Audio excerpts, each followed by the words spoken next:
Hello students, ఇవాళ మనం తీస్తా రివర్ వాటర్ షేరింగ్ గురించి తెలుసుకోబోతున్నాం. అయితే మన భారత్కి మరియు బంగ్లాదేశ్కి మధ్య ఈ తీస్తా రివర్ అన్నటువంటిది ఒక ట్రాన్స్ బౌండరీ రివర్, అంటే రెండు దేశాల మధ్య ప్రవహించేటటువంటి ఒక నది.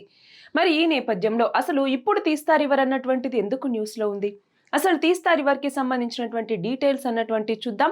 ఇటు ఇండియా ఇటు బంగ్లాదేశ్ వాటి యొక్క కన్సర్న్స్ ఏంటి ఈ రివర్కి సంబంధించి, అలాగే తీస్తా రివర్ ప్రాజెక్ట్కి సంబంధించి అన్నటువంటిది కూడా ఇవాళ మనం తెలుసుకుందాం.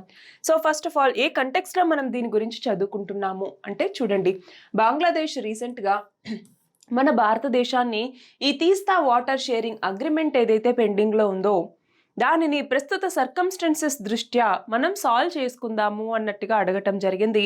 ఎందుకంటే వెస్ట్ బెంగాల్లో గవర్నమెంట్ అన్నటువంటిది చేంజ్ అవ్వటం నేపథ్యంలో. అయితే ఇంకొక న్యూస్ ఏంటి అంటే, బంగ్లాదేశ్ చైనా యొక్క సపోర్ట్ని కోరుకుంటోంది ఈ తీస్తా రివర్ ప్రాజెక్ట్కి సంబంధించి.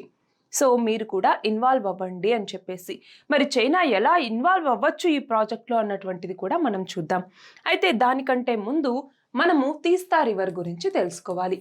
ఈ తీస్తా రివర్ అన్నటువంటిది మన భారతదేశంలో సిక్కింలో ఉండేటటువంటి పహున్రీ అనేటటువంటి ఒక గ్లేషియర్ నుంచి ఆరిజినేట్ అవుతుంది.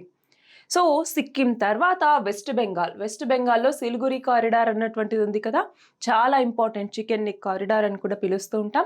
అలా వెస్ట్ బెంగాల్ నుంచి బంగ్లాదేశ్లోకి ఈ రివర్ అన్నటువంటిది ఎంటర్ అవుతుందన్నమాట. బ్రహ్మపుత్ర రివర్ సిస్టంలో ఇది కూడా భాగం.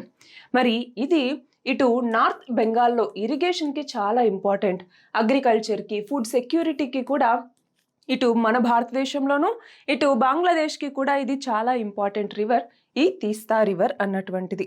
ఒక్కసారి మనం మ్యాప్ ఇక్కడ చూడొచ్చు. సో సిక్కింలో ఆరిజినేట్ అవుతుంది, వెస్ట్ బెంగాల్లో ఇది ఫ్లో అవుతుంది, దాని తర్వాత బంగ్లాదేశ్లోకి ఈ రివర్ అన్నటువంటిది ఎంటర్ అవుతుంది. సో ట్రాన్స్ బౌండరీ రివర్, రెండు దేశాల మధ్య నడిచేటటువంటి ఒక నది.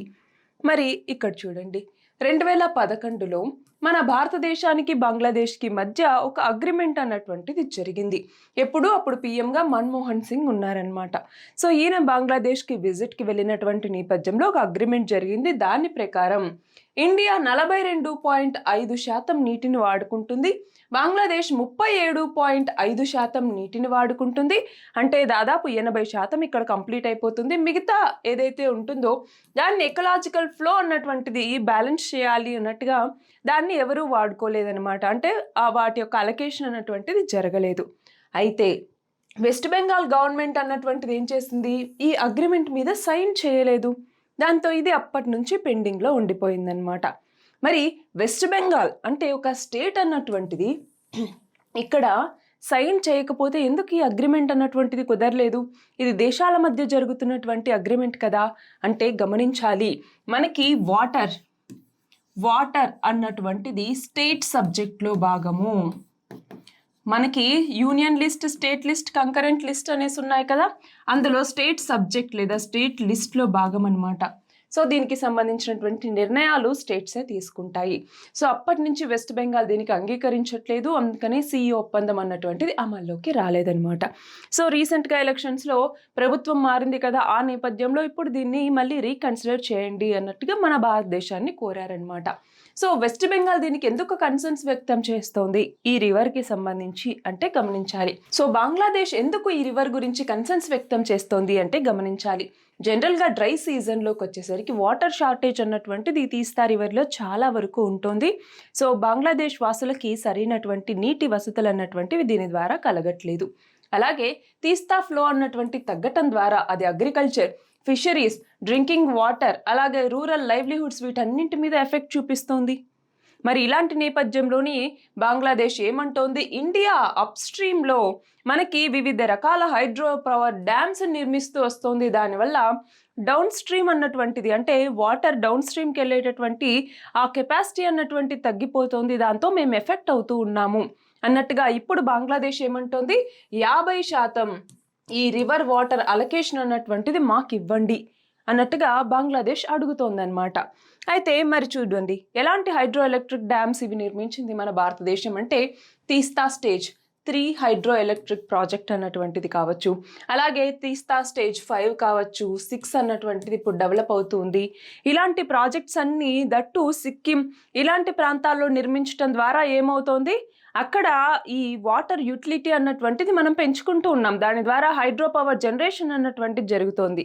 బట్ దాని తర్వాత కిందికొచ్చేటటువంటి నీరు ఏదైతే ఉంటుందో దాని యొక్క కెపాసిటీ అన్నటువంటిది తగ్గిపోతుంది. సో ఆ రివర్ ఫ్లో, సెడిమెంట్ మూవ్‌మెంట్ వీటి మీద చాలా ఎఫెక్ట్ అన్నటువంటిది చూపిస్తోంది. అయితే బంగ్లాదేశ్ ఏమంటోంది చూడండి, బెటర్ రివర్ మేనేజ్‌మెంట్ అన్నటువంటిది చేపట్టాలి ఈ హైడ్రో పవర్ జనరేషన్ కన్నా. ఎందుకు అంటే తీస్తా అన్నటువంటిది ఎక్స్‌ట్రీమ్‌లీ షాలో అయిపోతుంది డ్రై సీజన్స్‌లో. సో దానివల్ల బంగ్లాదేశ్‌కి సరిగ్గా వాటర్ అన్నటువంటివి అందట్లేదు. అలాగే మనకి మాన్సూన్ టైంలో ఎక్కువ వాటర్ రావటం వల్ల ఫ్లడ్డింగ్, ఎరోజన్ ఇలాంటివన్నీ కలుగుతున్నాయి. కాబట్టి ఈ హైడ్రో ఎలక్ట్రిక్ పవర్ కన్నా కూడా ఫస్ట్ బెటర్ రివర్ మేనేజ్‌మెంట్ అన్నటువంటిది చేపట్టాలి అని చెప్పేసి బంగ్లాదేశ్ అడుగుతుందన్నమాట. అయితే ఇక్కడ మన భారతదేశం యొక్క కన్సర్న్స్ ఏంటి అంటే చూడండి, చైనాని ఇప్పుడు తీస్తా ప్రాజెక్టులోకి బంగ్లాదేశ్ ఇన్వైట్ చేస్తోంది. చైనా ఎలా దీంట్లోకి వస్తుంది అంటే చైనా యొక్క బెల్ట్ అండ్ రోడ్ ఇనిషియేటివ్ ఏదైతే ఉందో ఆ బెల్ట్ అండ్ రోడ్ ఇనిషియేటివ్ కింద ఈ తీస్తా ప్రాజెక్టులో ఈ ఇన్వెస్ట్మెంట్ని పెట్టాలి అన్నట్టుగా చైనా ఎప్పటి నుంచో ఆలోచిస్తుంది. సో ఇప్పుడు బంగ్లాదేశ్ వెళ్ళి డైరెక్ట్గా చైనాని ఇన్వెస్ట్మెంట్ వీటి గురించి అడగటం జరిగిందనమాట. సో ఆల్రెడీ స్ట్రాంగ్ ఇంట్రెస్ట్ అన్నటువంటిది ఇప్పుడు చైనాకు ఉంది. మన భారతదేశం ఏంటి, ఇప్పుడు సిలిగురి కారిడార్ ఏదైతే ఉందో చికెన్ నెక్ కారిడార్, ఆ కారిడార్కి దగ్గరలోనే ఈ తీస్తా రివర్ తీస్తా ప్రాజెక్ట్ అన్నటువంటిది ఉంది. సో ఇప్పుడు చైనా ఇన్వెస్ట్మెంట్స్ అక్కడికి రావటం ద్వారా మనకి స్ట్రాటజిక్గా చాలా ఇబ్బందులు అన్నటువంటివి ఎదురవుతాయి. సో చైనా ఇన్వాల్వ్మెంట్ అన్నటువంటిది వస్తే ఈ సెన్సిటివ్ కారిడార్ ఏదైతే ఉందో చికెన్ నెక్ కారిడార్, అందులో మనకి సెక్యూరిటీ కన్సర్న్స్ అన్నటువంటివి ఎదురవుతాయి. సో మనకి నార్త్ ఈస్ట్తో కనెక్షన్ అన్నటువంటిది కోల్పోయేటటువంటి అవకాశం కూడా ఉంటుంది ఈ యొక్క చిన్న కారిడార్లోకి చైనా యొక్క ప్రమేయం కనుక ఉంటే. అందుకని చెప్పేసి మన భారతదేశం చాలా కన్సర్న్స్ని వ్యక్తం చేస్తుంది. మరి ఈ నేపథ్యంలో ఇప్పుడు చైనాని బంగ్లాదేశ్ అన్నటువంటిది ఈ ప్రాజెక్ట్లోకి ఆహ్వానించడం ద్వారా మన భారతదేశానికి మరియు బంగ్లాదేశ్కి మధ్య రిలేషన్స్ అన్నటువంటివి ఎలా మారతాయి అన్నటువంటిది మనం వేచి చూడాలి. ఇది ఇవాల్టి article. All the very best and thank you very much.